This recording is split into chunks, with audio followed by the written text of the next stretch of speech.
ये पहले हम लोग कुछ इंपॉर्टेंट वर्ड्स को देख लेते हैं, फिर आर्टिकल पढ़ना शुरू करेंगे। तो दोस्तों, एक वर्ड है बार्ड। बार्ड का मतलब होता है कवि। पोएट का मतलब भी कवि होता है और बार्ड का मतलब भी कवि होता है। ठीक है। तो दोस्तों, यहाँ पर एक बात और सीखने वाला है, वो है बार्ड का उच्चारण। तो दोस्तों, ब्रिटिश इंग्लिश में बार्ड पढ़ा जाता है, यानी कि आर नहीं पढ़ा जाता है। कैसे पढ़ा जाता है? तो बार्ड। ठीक है।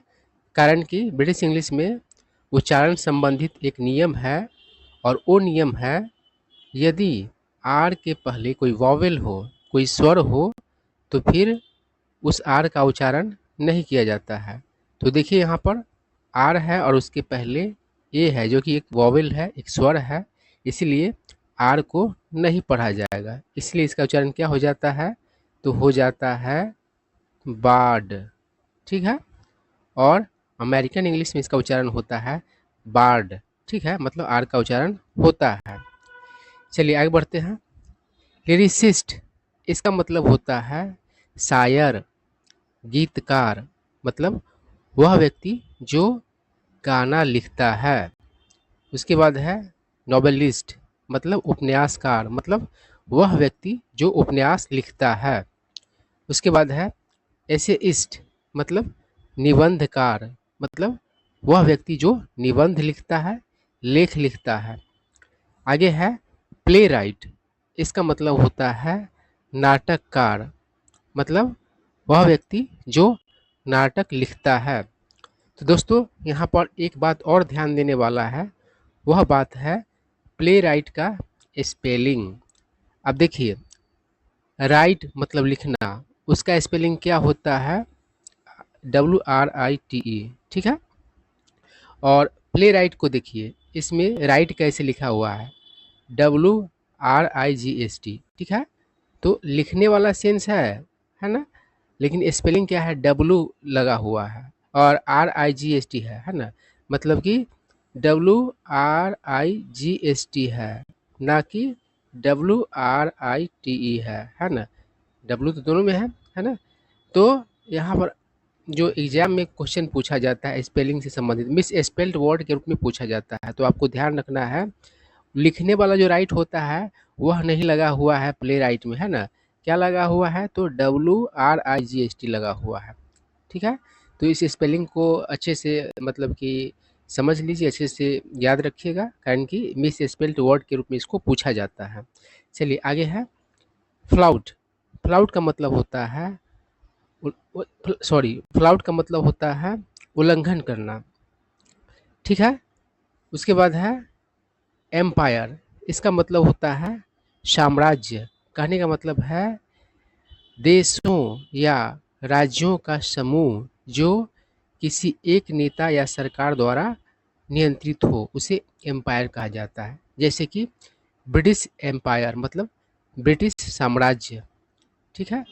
उसके बाद है अंपायर।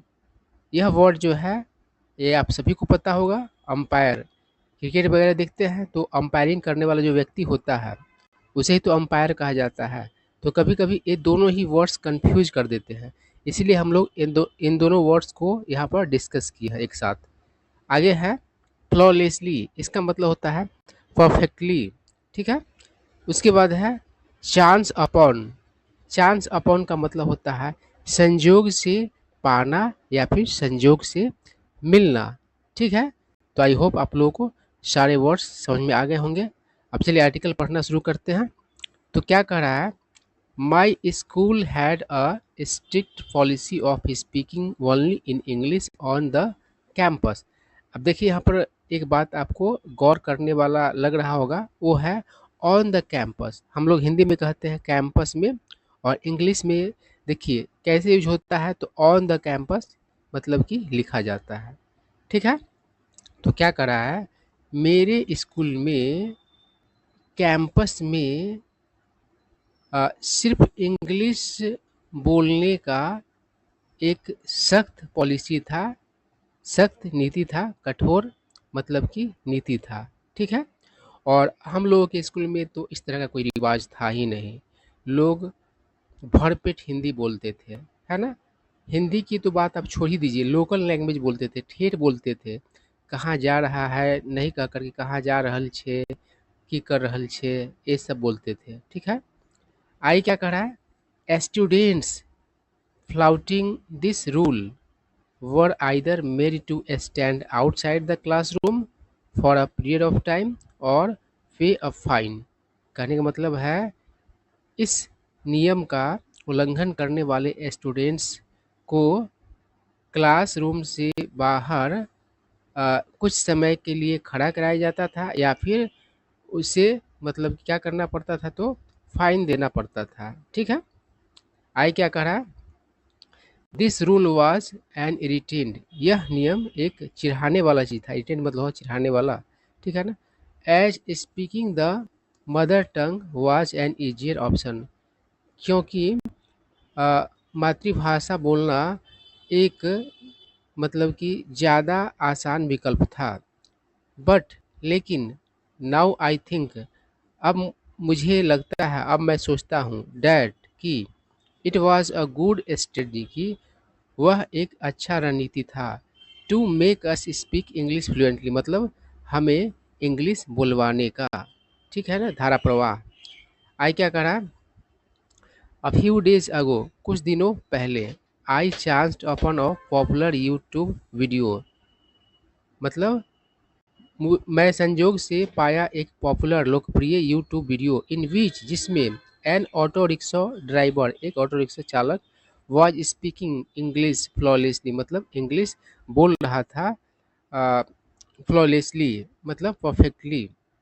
आई क्या करा, he was conversing with a foreign tourist, मतलब वह एक विदेशी पर्यटक से बात कर रहा था, विथ सच इज मतलब इतना मतलब सहजता से, विथ इज मतलब होता है सहजता से, एंड कॉन्फिडेंस और विश्वास से, डैट कि द ट्रिपर, ट्रिपर मतलब पर्यटक, है ना, वाज ऑ स्ट्रक, मतलब कि ऑ स्ट्रक हो गया वो ट्रिपर, वो पर्यटक। ऑ स्ट्रक मतलब होता है फीलिंग इम्प्रेस्ड, है ना, मतलब कि इम्प्रेस हो गया वो ट्रिपर।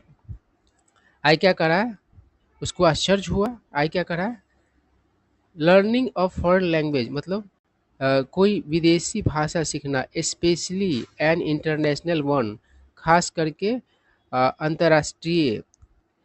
अ, देखिए, फॉरेन लैंग्वेज तो कोई भी हो सकता है, लेकिन इंटरनेशनल कहने का मतलब क्या हुआ, जो कई देशों में चलते हो, है ना, अंतर्राष्ट्रीय।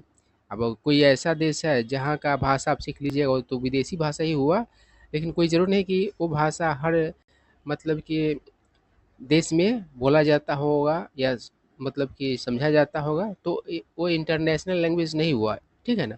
विदेशी भाषा जो होता है तो इसका मतलब ये नहीं हुआ कि इंटरनेशनल लैंग्वेज हो ही गया, है ना। इंटरनेशनल मतलब हो कि कई देशों में मतलब कि वो हो, है ना, बोला जाता हो, समझा जाता हो, कोई और इंटरनेशनल लैंग्वेज है तब, ठीक है। आई क्या करा, कैन गो, क्या कर रहा है, सच एज इंग्लिश, जैसे कि English, can go long way. देखिए, गो अ लॉन्ग वे का अर्थ होगा यहाँ पर मदद करना, यानी कि मदद कर सकता है। इन हेल्पिंग अस मतलब हमें मदद करने में, गेन कॉन्फिडेंस। देखिए यहाँ पर थोड़ा सा स्ट्रक्चर में गलती किया है न्यूज़पेपर वाले ने। यहाँ पर can go a long way, तो गो अ लॉन्ग वे का मतलब होता ही मदद करना, है ना।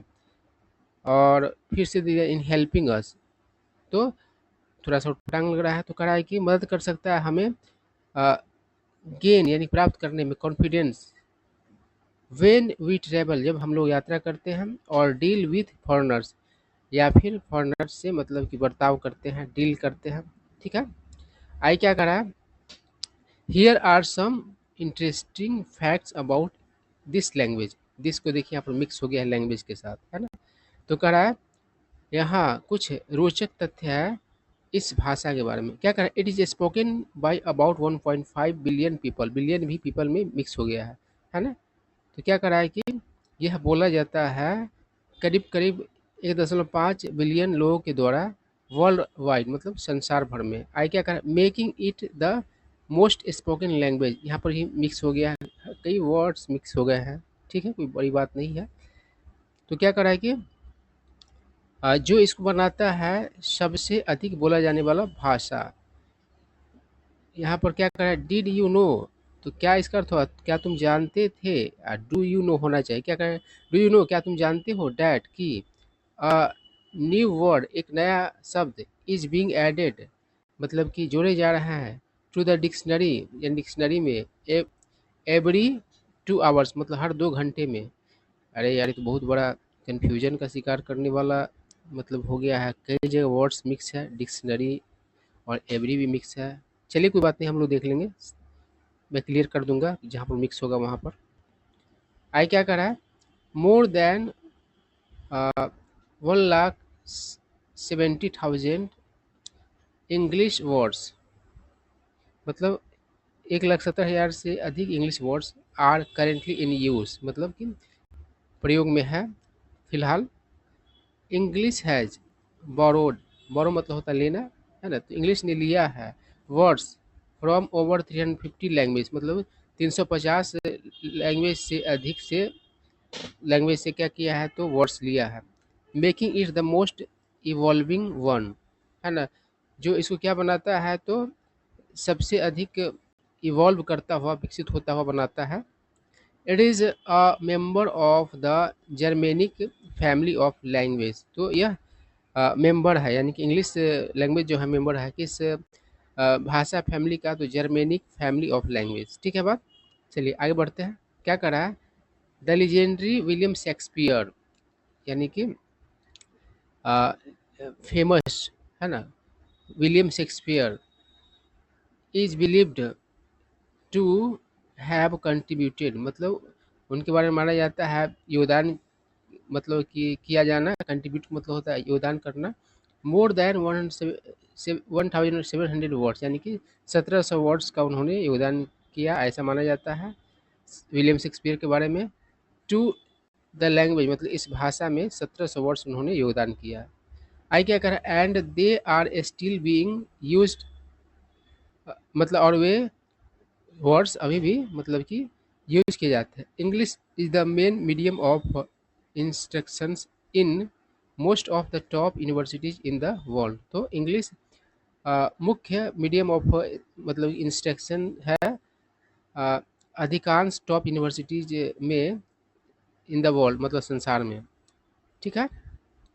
आई क्या कर रहा है, एवरी ईयर, हर वर्ष, English Language Day is celebrated on April 23 as a mark of respect to Shakespeare, तो क्या कर रहा है कि हर वर्ष इंग्लिश लैंग्वेज डे, है ना, मतलब इंग्लिश भाषा दिवस मनाया जाता है 23 अप्रैल को, निशानी के रूप में, है ना, मतलब रिस्पेक्ट के निशानी के रूप में, किसके, तो शेक्सपियर के। आई क्या करें, whose birth and death anniversaries fall on that day, जिनका जन्म और मतलब कि मरने का दिन दोनों उसी दिन पड़ता है ना, 23 अप्रैल को। आई क्या करा, द डे प्रोमोट्स, मतलब इंग्लिश भाषा दिवस प्रमोट करता है द सिग्निफिकेंस, यानी महत्व, of the role of the English language, मतलब कि इंग्लिश भाषा के भूमिका के महत्व को प्रमोट करता है इन इंटरनेशनल रिलेशंस, यानी कि अंतर्राष्ट्रीय संबंध में, बिजनेस एंड एजुकेशन, है ना। आई क्या करा, इट आल्सो हाईलाइट्स, ये हाईलाइट भी करता है द इम्पोर्टेंस, यानी कि महत्व को, ऑफ लर्निंग द लैंग्वेज, मतलब इस भाषा को सीखने के महत्व को भी हाईलाइट करता है, एंड गेनिंग प्रोफिशिएंसी, और प्रोफिशिएंसी मतलब प्राप्त करने को भी हाईलाइट करता है, प्रोफिशिएंसी प्राप्त करने के महत्व को भी हाईलाइट करता है, इन इट, मतलब इसमें, मतलब इस भाषा में, एज इट ओपन, क्योंकि यह खोलता है डोर्स, यानी दरवाजे, फॉर इंडिविजुअल्स, यानी कि लोगों के लिए। देखिए इंडिविजुअल मतलब व्यक्ति होता है, और इंडिविजुअल्स दे दिया तो लोग हो जाएगा, प्लूरल हो गया, तो इन वेरियस वेंचर्स, मतलब विभिन्न वेंचर्स में, है ना, तो वेंचर मतलब क्या होता है, कोई मतलब कि प्रोजेक्ट, एक्टिविटी, ये सब, है ना, खासकर जो रिस्की हो, है ना, तो उसके लिए वेंचर का प्रयोग किया जाता है। न्यूज़पेपर वाले कुछ न कुछ घुमा फिरा के बात कर ही देते हैं, जहाँ पर मतलब कि सिंपल वर्ड से ज़्यादा आसान होता है वहाँ पर टफ वर्ड का यूज कर देते हैं। आई क्या करा, why is English such an acclaimed language, मतलब इंग्लिश उतना मतलब कि प्रशंसित भाषा क्यों है? अक्लेम मतलब होता है गुणगान किया जाने वाला। अक्लेम मतलब तो गुणगान करना, तो अक्लेम मतलब हो जाएगा गुणगान किया जाने वाला, है ना? या प्रशंसित आप कह सकते हैं, जिसका प्रशंसा किया जाए। आगे क्या, वंस अपॉन अ टाइम, एक बार, द ब्रिटिश यानी कि अंग्रेज, द ब्रिटिश यानी कि अंग्रेज, डिक्लेयर्ड यानी कि घोषणा किया, दैट कि the sun never set on their empire, की सूर्य कभी अस्त नहीं होता उनके साम्राज्य में, ठीक है।